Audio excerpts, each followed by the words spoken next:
ಪ್ರಜ್ಞೆ ನಮಗಿದೆ. ನಾವು ಯಾವುದೋ ಕೂಗಾಟದಲ್ಲಿ ಯಾವುದೋ ವ್ಯವಸ್ಥೆಯಲ್ಲಿ ಕುಂಬರ ಹಾಗೆ ಹಾರಾಡಿ ನಾವು ಹಳ್ಳಕ್ಕೆ ಬೀಳುವಂತ ಕೆಲಸ ಇಡೀ ಇತಿಹಾಸದಲ್ಲಿ ಯಾವತ್ತೂ ಮಾಡಿಲ್ಲ.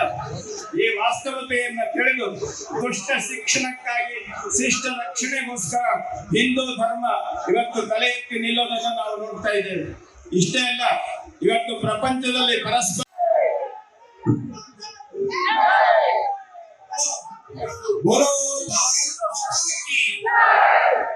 ಮನುಷ್ಯ ರೂಪಿ ರಾಕ್ಷಸರಿಗೆ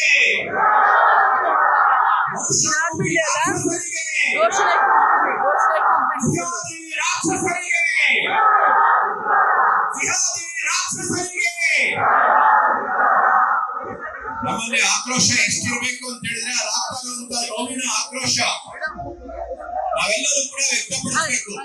ಮನುಷ್ಯ ರೂಪಿ ರಾಕ್ಷಸರಿಗೆ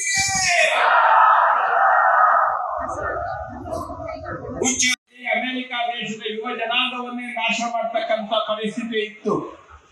ಆದ್ರೆ ಒಬ್ಬ ಹಿಂದೂ ಸನ್ಯಾಸಿ ಆ ಜಾಗದಲ್ಲಿ ಎಲ್ಲರ ಮನಸ್ಸನ್ನ ಗೆದ್ದು ಅವರ ದುಶ್ಚಟಗಳನ್ನ ದೂರ ಮಾಡಿ ಅವರಿಗೆ ಕೃಷ್ಣ ಭಕ್ತಿಯನ್ನ ಹೇಳಿಕೊಟ್ಟು ಕೃಷ್ಣ ಪ್ರಜ್ಞೆಯನ್ನ ಬೆಳೆಸಿದ್ದು ಇಸ್ಕಾನ್ ಅಂತ ಅನ್ನುವಂಥದ್ದನ್ನು ನಾವು ಮರೆಯಬಾರದು. ಇದಿಷ್ಟೇ ಅಲ್ಲ,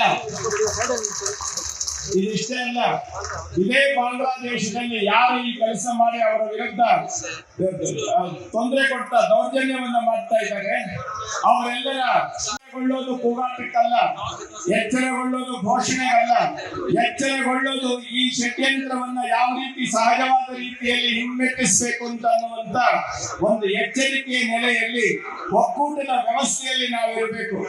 ಬಂದ ಸಮಸ್ಯೆಗಳನ್ನ ಎದುರಿಸಲಿಕ್ಕೆ ನಮಗೆ ಬಿಸಿಯಾಗಿರ್ತಕ್ಕಂಥ ಹೃದಯ ಬೇಕು, ಆದ್ರೆ ತಲೆ ತಣ್ಣಗಿರಬೇಕು. ತಲೆ ತಣ್ಣಗಿಟ್ಟು ಉತ್ಸಾಹ ಬಿಸಿಯಾಗಿರೋದಿದೆಯಲ್ಲ, ಇಂದು ಹಿಂದೂ ಧರ್ಮದ ವೈಶಿಷ್ಟ್ಯ ಇದು. ನಾವು ಯಾವತ್ತೂ ಸಹ Ashwavega English News coming soon. Your channel, your voice, your trust.